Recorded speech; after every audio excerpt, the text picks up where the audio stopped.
And one, go. Buenos noches, amigos, and welcome to another episode of Not Another Sox podcast. I'm Jack Webster here with Matt Galveo and Matt LeBeau. Fellas, we're still locked out. How's it going? I feel like I'm in prison. There is nothing going on at all but my thoughts in my head daily. That's about all that's going on right now, which is not good. But that's about all we have right now, and really nothing going on. Yeah, that's about it. We're locked out. So this is very weird. I feel like now, things. It's now like last episode we had some news that kind of trickled in like right before the lockout, and now it's like a week later and there's like literally nothing going on. So now you kind of feel that we're actually are in a lockout. Yeah, we are definitely in a full blown lockout. This is the what I call like the Monopoly board version of, or the portion of the lockout where, maybe if the power's out in your house and you're kind of just bored and you got to bring out the fucking lanterns and the flashlights and you got to start playing Monopoly and that's just where you're at. We're dying for things to talk about, things to do. It's not easy. It's getting slimmer and slimmer. Your only entertainment source is like playing Scrabble and just trying to, create like swears and like sexual, references. Right. That's really yeah. We do that. I do that. Yeah. Anyways, lockout or no lockout. No, it's kind of weird because the first week of it almost didn't feel too much different. There's not usually a ton going on at this time of year, especially kind of like right before the holidays. So, but now that second week when literally nothing's happened, not only with your team, but with no teams at all, and there's like no content out there, it is actually starting to feel a little different for at least me now. I guess what's your guys' like worry level right now as to how long this thing's gonna last?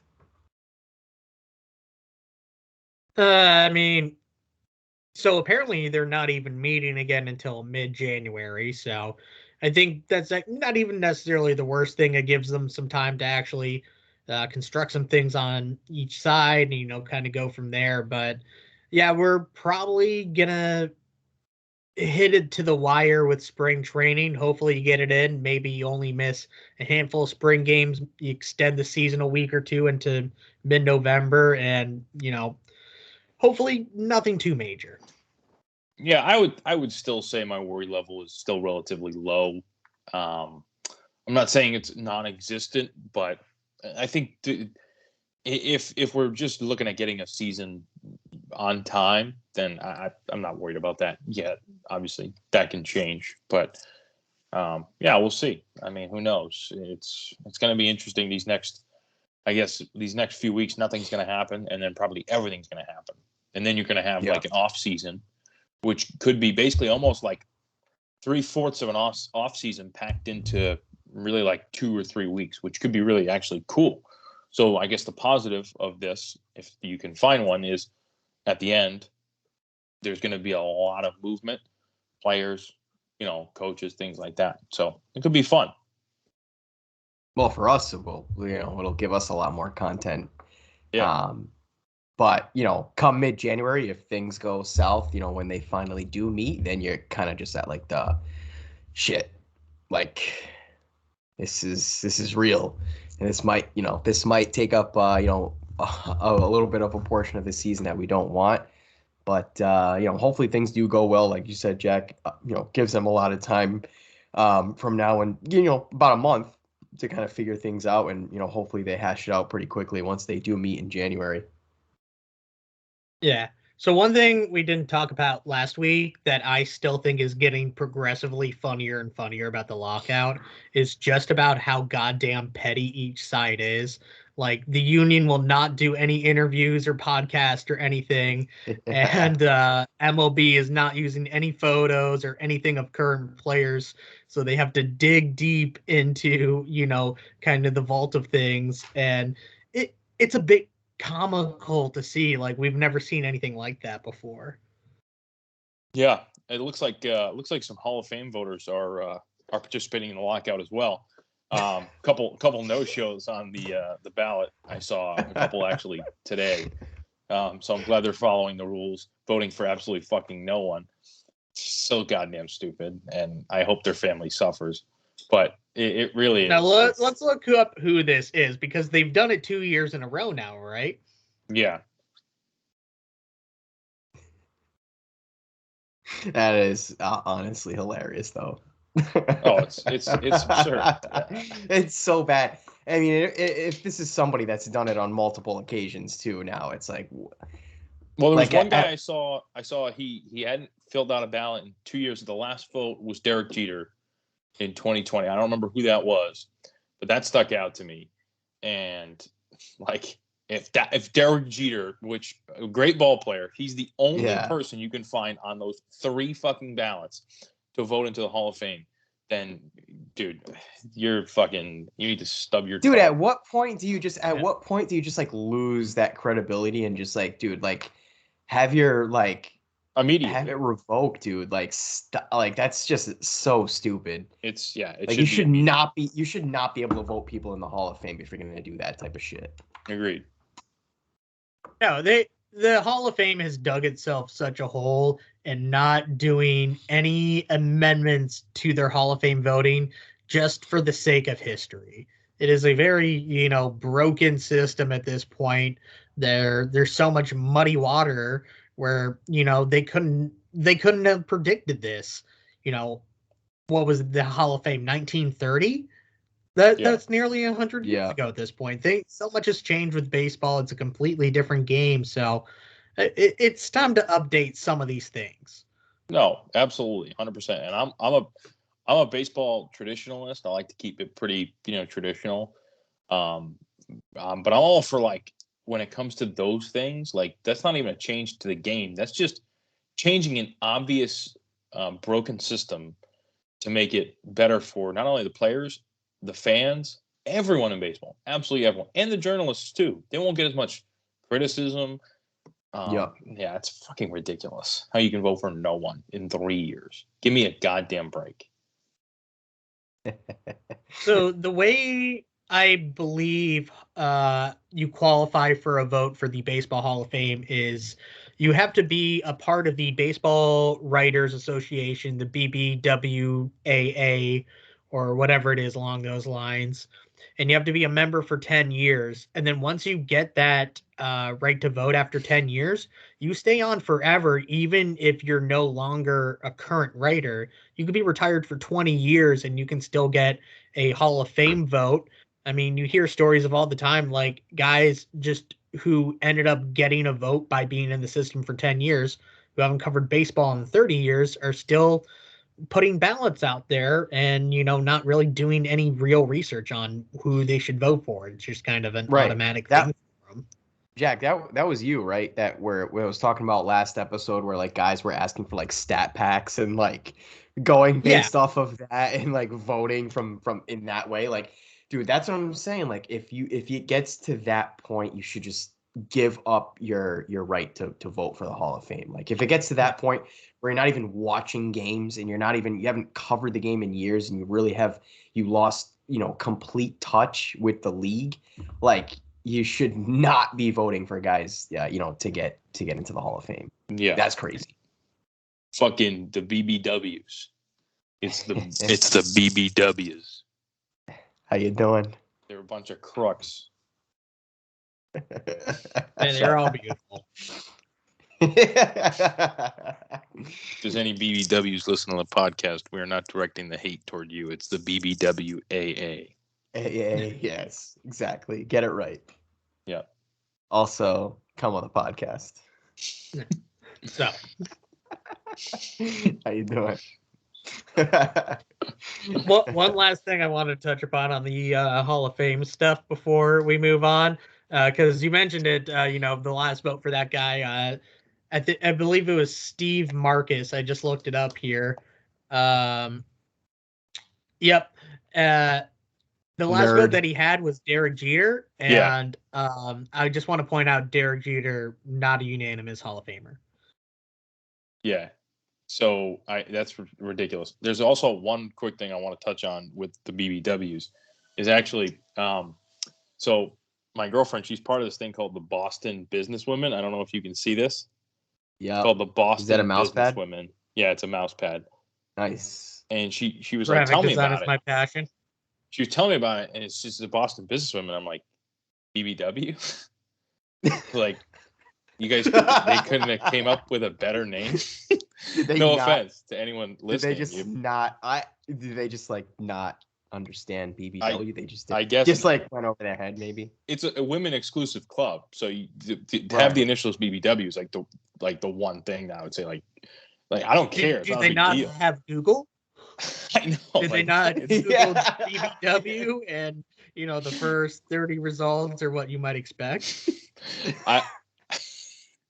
I think there's some rumors about the pod being sponsored by BBW and just leaving it at that. Just BBW, not BBW. Yeah. Sponsored by BBW. We'll have to get Castig to record a new intro that's just like, you're listening to Not Another Sox podcast brought to you by BBW. Can you believe it? Find BBW. Maybe this time he'll get your name right. Yeah, right. Shout out to Castig for like pronouncing it the Portuguese way, or he tried to at least. Yeah, that was. I don't know if he just. I'm assuming he just didn't know how to say it, but the way it came out was good. No, it was good. I gave him props for that. That's good. Galval. Shout out Castig. Yeah. Shout out Joe. No, we'll have to have him on the pod sometime. Joe Castig, if you are listening, I'm so sorry. But please come on the pod. He did the intro, so he listens. He listens. Friend of the podcast, Joe Castiglione. We had a couple interactions on Twitter from some celebrities. Oh yeah, actually, players, that's coaches. That's a right. Good thing. Right. I think we definitely should touch upon that. So we have had a lot of interactions like LeBeau, like you mentioned, from some former players, coaches, which has been pretty cool. So we're definitely going to try to get somebody on there. But the latest one was Middlebrooks. I think Jack, you had tweeted that clip of him a couple of days back. No, absolutely. And I mean, obviously he's a guy that's very active on Twitter. It's not like he's doing too much else other than being a father and being married to a great, fabulous sideline reporter. I mean, he's living his goddamn best life. He got his baseball money. He has a family. He's just doing whatever he wants. He's on Twitter all day. I really don't think I could ask for anything more in life than that. Yeah. Jack really does envy the life of Will Middlebrooks. Yep. Absolutely. Yes. He's got a ring. He's Jenny Dell, just the best there was on Nesson. So, talent wise and looks wise. So, very beautiful. This is NASP After Dark tonight. Yeah, I know. We're just going right into it. Sorry for all the kids. This podcast will not be uploaded on YouTube. It will actually be uploaded on the hub. So it's going to be on ZooTube. Right, exactly. XN. Find us on the dark web. Yeah. But one day we should put exclusive episode out there that is only on the dark web. Yeah, I think people will find it too. People will find it. We got a couple loyal followers. You got to be a real fan in order to find this dark web video that's only out there if the CIA is tracking you. Yeah. Yeah, exactly. Shout out to CIA listening. A couple of loyal followers. We have some great people that interact on a consistent basis on Twitter that listen. That's our foundation. So quick shout out to those people. You know who you are. You know who you are. Yep. It all starts with you, brick by brick. We tweeted it out the other day, but I mean, over 600 followers, and we're on episode 9 now, and I mean, We only started during the playoffs actually recording episodes. I think we started the Twitter about 2 weeks before that, maybe. But the unbelievable, just growth from you guys is just why we just want to keep doing this for you, and just making you guys happy. So yeah, we've had some people that have been listening since the Fuck Bronxy episode, which was episode 1, uploaded October 7th. So yeah, it's been a minute here, and we've had 600 followers. That's pretty damn good. It's pretty damn good. And then I do think we gained a lot of steam a few episodes back with the Kyle from Ohio Mountain Dew situation. That really also sparked a lot more interest too. Yeah, stock was way up. Mountain Dew stock is I think up since that episode dropped a couple of weeks ago. So yeah, we've been doing good. We started out when Bronxy was dead, and now he's still fucking dead. So we've come a long way. Yeah. Exactly. Even though Hunter Renfrow is gone now, unfortunately, we will always have that memory of him. It was our Paris. It was beautiful. We will never forget it. I think this is like when we should just put in like the "I will remember you." Yeah, well, I mean, you fucking produced the thing. Put it in. Yeah. Will you remember me? Put it in, will ya? Fuck. I can't wait till we get sued. Yeah, right. Sarah McLachlan. I'm already stealing enough from Nesson. For just pennies a day. Yeah, right? Nesson's going to sue your ass, dude, pretty soon. Our asses, actually. I will take it as an opportunity to slander them for firing Don Orsillo in court. Yeah, I was just going to say, for just pennies a day, you can help Nesson afford a good play-by-play announcer. I hope we're not disseminating right now, are we? No. I'll disseminate all over Nesson's face if they bring back D.O. I'll disseminate everywhere in that studio. Hell yeah. I know we talked about this one like 2 episodes ago, but another one of my top guests that I would love to have is Don Orsillo. I mean, I feel like we just might not be able to stop asking him questions.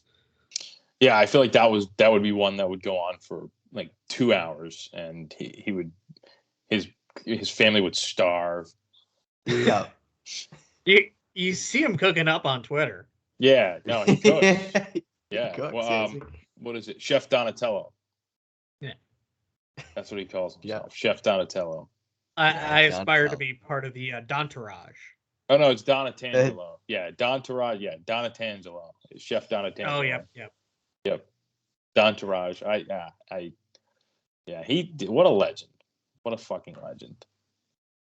Unreal guy. It's a damn shame. I feel like we should have one episode this off season that's just dedicated to Don Orsillo. I agree. I totally agree. I think that's we're gonna need to get a little creative here with some of these off season bullshit going on, right? And that goes, and that just for the people on Twitter, fans on Twitter, if you do have any recommendations of topics that you do want us to cover throughout the next month or so before spring training, definitely let us know on Twitter. Give us a shout out, send us a DM, and let us know if there are topics from Red Sox history or whatever it may be that you want us to cover. I think that'd be great, and we'll definitely be sure to touch upon those topics that you do send our way, and we'll include it because we're like Jack was saying, obviously we're gonna have a lot of time here, before spring training and during the lockout that we're definitely gonna be needing some content here, and we're gonna have to get creative. So if people do have ideas or do have topics that they want us to talk about, definitely send it our way, and obviously we'll be sure to touch upon it for sure. Yeah, no, there absolutely. Are no bad ideas. There are none. Really, there really isn't. There really isn't at all. If you want us to cover maybe a fetish that we haven't covered yet, I know we covered BBW, but if you guys are into like feet or maybe the whatever best Red Sox. I think we might need to have our actual probably most popular follower on Doink Patrol to talk about some of these Red Sox fetishes.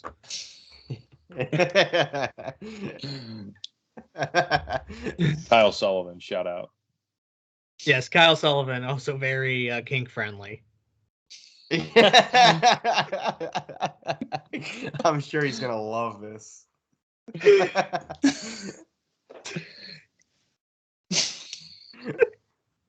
I actually have met Kyle. I was gonna say, you do know him, right? Do you know him personally? So Kyle and I actually go way back.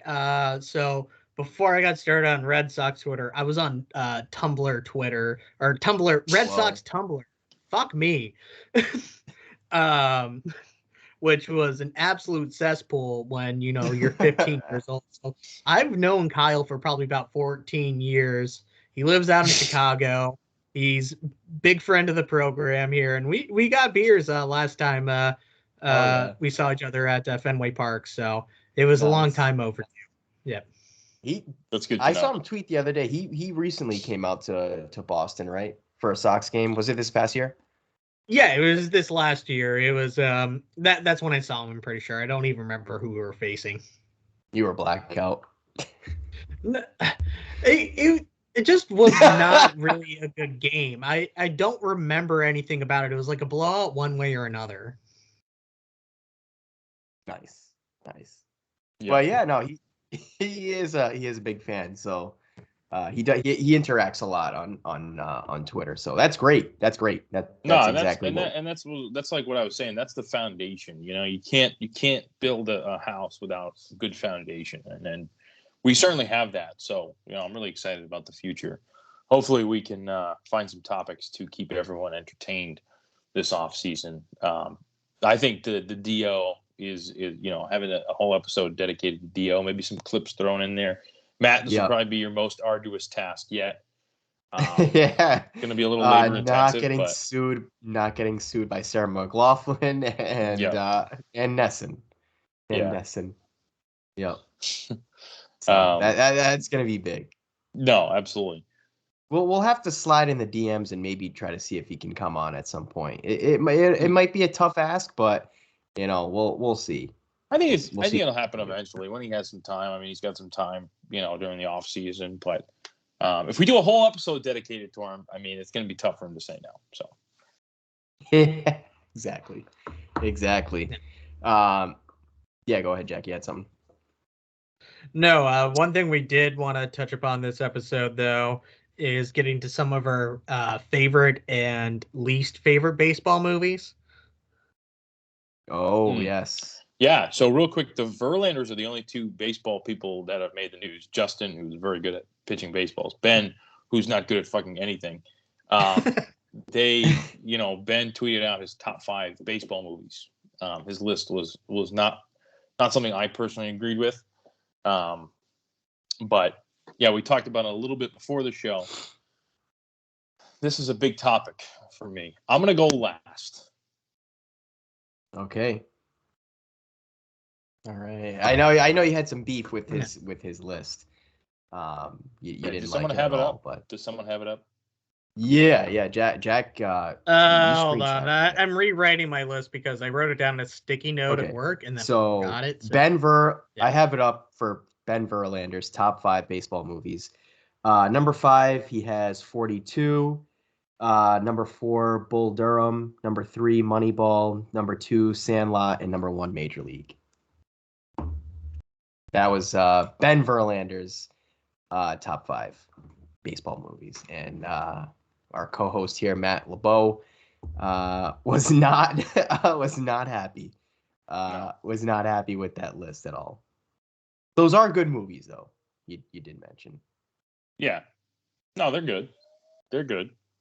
I just, I mean, we can get into it. I guess if someone wants to start from their 5, like I said, I'm going to round out. Sure. I will. Do we want to start with our favorite or our least favorite ones? I think, if you want to do some of your least favorite. Okay. I'm going to start off real controversial right here. Coming into my 5th worst baseball movie, Field of Dreams. Oh. It just was not very... I know. I see the look on your face already. It just didn't really capture me that much. I've watched it multiple times now, probably even 4 or 5 times. It just doesn't do it for me. I get it's a classic. I don't hate it, but it just doesn't do anything for me. At fourth, Summer Catch, played repeatedly on MLB Network. It's All the just time. bad. Don't yeah. Coming in at number 3 is Pride of the Yankees. I watched it once because I thought I was like, it'll be cool to see what it was like for baseball movies back then. It's just terrible. Coming in at number 2 of my worst is Ed. It's with Matt LeBlanc of Friends, where a chimp learns how to play baseball. I remember that. It's movie. almost yeah. It shout out to that baseball show for introducing it to me. It's so bad. It is a little funny how bad it is, but still it's painful to watch. And my least favorite movie is Trouble with the Curve. It was very cliche. Justin Timberlake should not be acting. Clint Eastwood is the only redeeming part of it, but they're just like, oh no, Scout's good, Data bad. It was just an absolute goddamn dumpster fire. I nearly walked out of the theater on it. The worst part was I was excited and it was just terrible.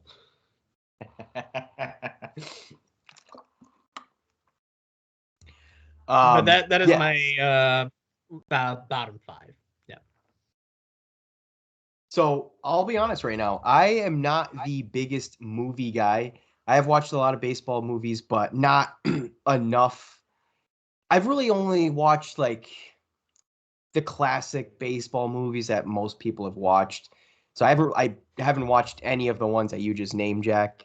Not a big cinema fan at all, really. I haven't watched a lot of movies in general that most people have watched. So I will name off my top 5 favorite once we go back to that. But LeBeau, if you do want to, I gotta be honest. I don't know if I can have a bottom 5, but I can come pretty close. I'll start out with a movie that I sometimes really like and sometimes really hate. I really like Bull Durham, but I also really hate Bull Durham. I think it's like too dramatic and like that. Just none of that really exists. Like I think Kevin Costner's really good in that movie. So is the guy from Shawshank Redemption. But I don't know. It's kind of like corny, cheesy. The Summer Catch, that movie's fucking terrible. That's absolutely just garbage. Trouble with the Curve is another great one that I wouldn't have thought of if you didn't bring that up. That movie is atrocious, and it really is just so cringy, as kind of a lot of baseball movies, I gotta be honest, are. And then out of the ones I hate, that's pretty much it. I've never seen the Matt LeBlanc one, but that sounds absolutely horrible. Yeah, no, it's a deep one, and there's actually a lot of other baseball movies I just haven't seen. I've actually never seen The Natural, Rookie of the Year, a few other major ones. So I was only going off of what I've seen, obviously. Yeah. But going into my top 5, I had at my 5th spot League of Their Own. That is very nice, timely piece. A lot of different stuff. Major League, just solid movie. Moneyball, 42, and then the GOAT of all time, The Sandlot. Okay. My list is entirely different. Actually, almost all of them are different. Okay. I want to hear you guys' list, and then we'll get into the debate after that. All right, Galveo, you go. All right, so number 5, I have Benchwarmers. Oh yeah, that's a good one. I like that one. People forget about the Benchwarmers. That's a great movie. Oh, that's a good one. Gus the Bus, the GOAT, Carlos drinking tequila on the mound, the greatest pitcher of all time, Carlos. Number 4, I have Moneyball. Number 3, I have 42. Number 2, I have Major League, and then number 1, I do have The Sandlot, because obviously that's one of the greatest baseball movies of all time. Okay. Okay, so we had pretty similar lists. All right. So here's my thought process. The Sandlot, although a generational iconic movie, if I had to pick 5 baseball movies, I don't think it was as like good as these that I have on my list. I would say that would be like maybe 6 or 7. So 5 for me is an excellent movie. Unfortunately, it's a Yankee flick. Is 61, great movie. Number 4 is For the Love of the Game. If you haven't seen it, excellent movie. Kevin Costner, the dude from Step Brothers. He's like his catcher. Kevin Costner will never turn down a baseball movie. No, he is the baseball actor. He's in 4 iconic baseball movies. 4. Number 3 is Moneyball. Pretty standard choice there. Number 2 is Field of Dreams. And number 1 is The Natural. The Natural. Okay. The Natural is truly the best baseball movie of all time. Like I said, I have not seen that one. I do need to watch it. It's like the Godfather of baseball movies. It is. Oh, wow. Yeah. Oh. No, it's very, very good. It's a very, very good movie. And it's not like I didn't leave off Sandlot because I like wanted to be different. I genuinely enjoy watching the Sandlot. I just don't really think it's like a little bit too, I don't know. I think it's like a little. It's very Americana. Yeah, it is. It's a little bit corny, I guess. Like I said, kind of all baseball movies are like that a little bit, but I don't know. It's not a bad movie. It's just not in my top 5. Is it kind of one of those things? I feel like if it wasn't for the nostalgia factor, it might be a little different. But like, I just watched that movie 100 times as a kid. Right. So The Sandlot and 42 are movies that I love watching and I enjoy watching, but I feel like the idea of those movies are better than they actually are. It just my opinion. 42 is obviously an excellent movie, very important message. The only thing that bugged me about 42 is the gameplay in it is so fucking horrible. Like it's like they're playing in like shadows. Like a good baseball movie has like some good like baseball action. Like it looks like they're like on a diamond, fucking turning double plays, hitting dingers. Like 42 just didn't look. Like it just looked like it was just same thing with Moneyball. Moneyball had terrible baseball, like reenactments. At least Moneyball had real footage. Like they would just sprinkle that in here and there, which was actually kind of cool. Yeah. But no, I actually get that point. I felt like 42 at least delivered the message that it was trying to do very well, and it actually told a very good story too. I mean. There's so much you could have done with Jackie's entire career, which could have taken up a whole Ken Burns baseball series documentary, which I'm pretty sure it has. No, I mean, I think just telling the story of kind of like the first 2 years, especially that first year in the major leagues, was a very good way to present Jackie Robinson to a lot of people out there that might have not heard the story before. I mean, especially a lot of kids out there. So I think the impact that movie probably has over other baseball movies, it did rise it up a little bit for me. Yeah, in terms of impactful baseball movies, I think that's got to be number 1. And then if you also want to talk about like The Sandlot, I think that was also very impactful on our generation. Jackie Robinson, obviously most important athlete of all time, but I just didn't think it was a top 5 baseball movie. I just didn't have it. Yeah. What are your guys' opinion on Fever Pitch? That was one I actually debated putting on either list. Yeah.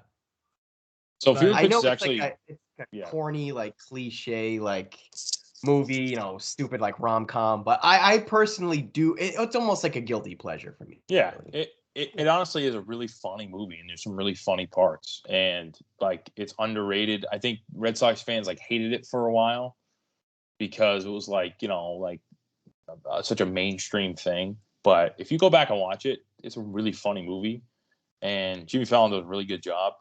I just like it's a baseball movie, but I don't know, it's more like a romantic comedy, I guess.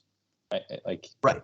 No, would you put that in the baseball rom-com over everything? It's the rom-com that was designed to be watched with your boyfriend. Yeah, exactly. Yeah. And then also, so Fever Pitch is a direct remake of the movie called Fever Pitch from 1997, which if you haven't seen that movie, that's an excellent movie. That is So the top OG 5 sports fever movie. pitch. The OG fever pitch. I never heard of that before. Yep, they even use the same lines, out. same quotes. It's about a guy who's like a wicked big Arsenal fan. He's a really popular actor in Great Britain. So they directly like copied that movie. Wow. It's a remake just with a Red Sox fan. So it wasn't like Jesus. they ripped it off. It was just the Farley brothers from Rhode Island, by the way, shout out.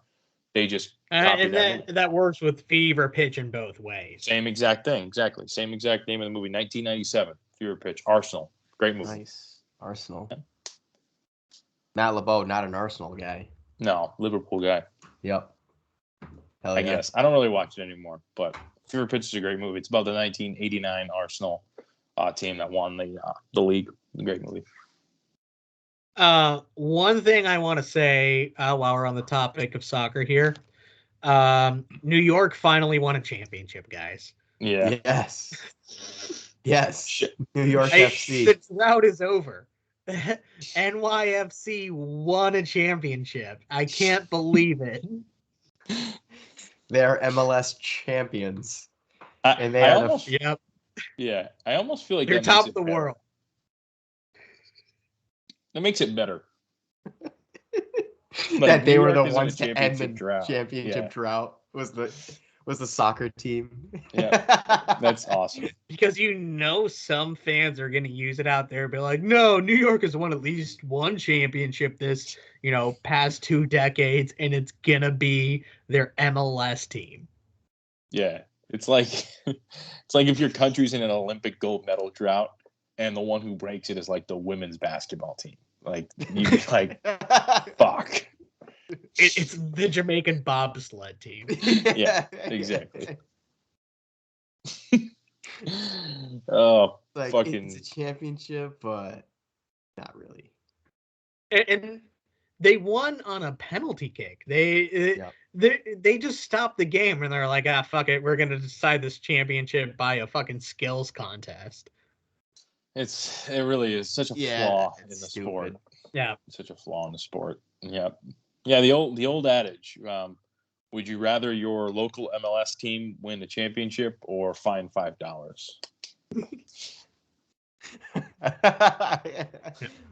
I'll take the $5. Nah, I do like the Revs. I did enjoy watching them this year, and I watched the game. They got eliminated. Very, very disappointing. But shout out Revs. Great year. Great run. Yeah. Well, Matt LeBeau had his scarf. He had everything ready to go. He was cheering on the Revs. Hell yeah. He had the vuvuzela. Yeah. Yeah. New England, New England, New England. Shout out to diehard soccer fans in New England, though.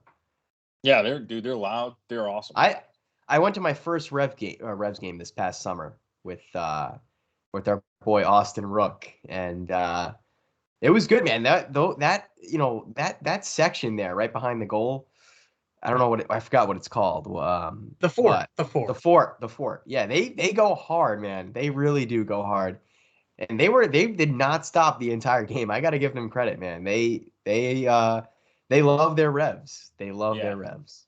They do love the Revs. Which is awesome. Shout out the Revs. Yep. Shout out the Revs. Not another Revs podcast. Not another Revs podcast. Yeah. Shout out the Revs. Big Revs. What else do you guys want to touch on? Did we want to do the random number generator now? Yeah. Oh yeah. So this is something that we're gonna try out this week, where I have a number generator here, but set between 0 and 21 to represent the year 2000 to this year. And we're just going to select a random one and talk about that season, unless we've already done it before. So the first one going on here. 29. Oh. 2002. Oh, 02. Okay. The 02 Red Sox. Yeah. Yeah. All right. I'll start. 02 Red Sox. Shea Hillenbrand. Fucking Troy O'Leary. Troy. No, that was a good team. They fell just short of the playoffs. I remember just short of the playoffs. Grady Little, manager. Yep, that was Grady's first year. Yep.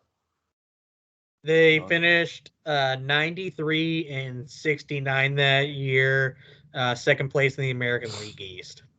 Yep. They fell just short of the wild card. 02 Sox, that was a good team. Carl Everett, I believe. Yep. Derek Lowe, no hitter, I want to say, or is that 01? Derek Lowe was on the team. I don't know if that's when he threw. It was either 01 or 02. He threw the no hitter. The first three names that are going to sound familiar off the starting rotation: Derek Lowe, Pedro Martinez, Josh Beckett. And then, can you name who made the fourth most amount of starts with 23 that year with a 5.07 ERA? So you said Josh Beckett. I think you meant John Burkett. John Burkett. Sorry, John Burkett. Yeah. It's all right. He has dyslexia. The fourth. You said the fourth most starts. Yep. Pedro's brother. No, but good guess. Oh, sorry, you didn't guess. Frank Castillo. Went 6 and 15. Wow. Yeah, Ramon. I think Ramon was on that team. Pedro and Ramon. Ramon Martinez. I think that was that year. I'm not positive. I really don't know.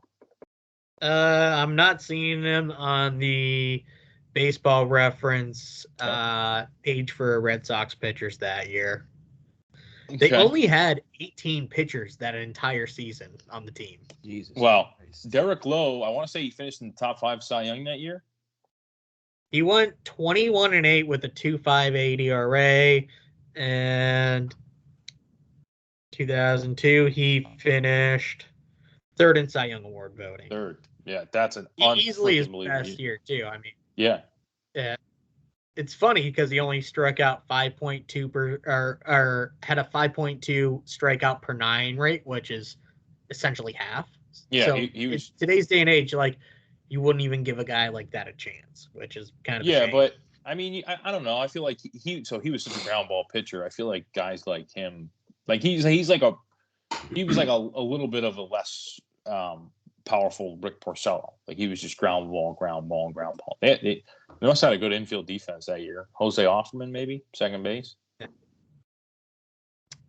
Ray Sanchez. Ray Sanchez, actually. There you go. Yeah. Ray Sanchez. And the other guy at second base primarily, Lou Merlone. Yeah, Lou. I love Lou. Big Lou. Yeah. He's Nomar short, sorry. Yep. He's a guy that'd be great. He's a guy that'd be great. Also, we have a current Players Association representative, Tony Clark at first base. Tony Clark. Yep. Now he came over in president a trade. of the union. Yep. Tony Clark came over in a trade. That was an interesting year. Detroit. That's right, the Detroit. Yeah, Detroit Tigers. Yep. That was an interesting year. They were really good. They were really good. I remember they fell, like I said, just short of the playoffs. That's my biggest memory of that team. That was a little bit before I started watching, and that was kind of almost feels like a limbo year between kind of some of those late 90s teams to like the 03-04 team. So yeah, that was definitely the bridge. 02 and 03 was the bridge to the 04 Red Sox when, that's when 04 when they hired Tito. Grady Little took the heat, and he was just kind of a bridge manager. So, yeah.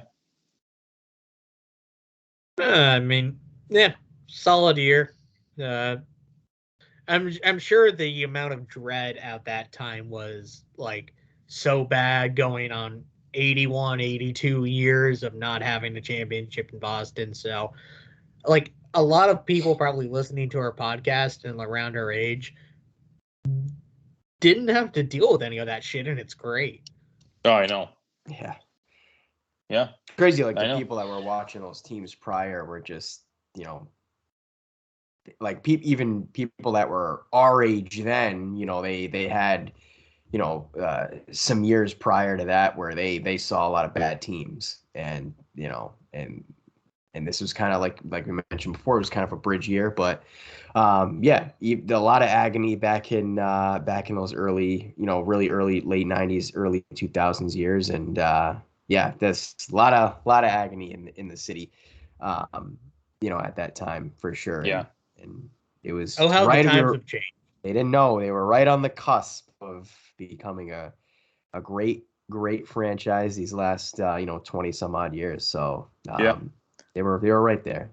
Real quick PSA. My phone's about to die, so if I cut out of here, just know it's not. So my apologies. It's all right. No, you're gonna get kicked off the pod. I'm sorry. It's about time. Is your computer giving you problems? It was a nice run, guys. No, the computer. My laptop's fucking junk. It needs to be thrown in the goddamn trash. You gotta stop looking up BBWs, man. It's the BB. Yeah. It's the BBWs right the here. Boston These fucking things. Women. Yep. She was like, "Yeah, Boston businesswoman." So you mean fucking BBW? What? Like, how you doing? How do I apply? Show me this fucking LinkedIn thread. Yeah, right. Fuck LinkedIn. Why does it say fuck Jack, LinkedIn? Jack Webster just, are you going to get the LinkedIn notification? Jack Webster just started working at Boston Businesswomen. How'd you get that job? I told them if they did not hire me, I would sue them for discrimination. Uno reverse card. Right. Oh shit. Oh fuck. Yeah. Did you, Jack? Did you have anything else that you were, wanted to touch upon at all, or?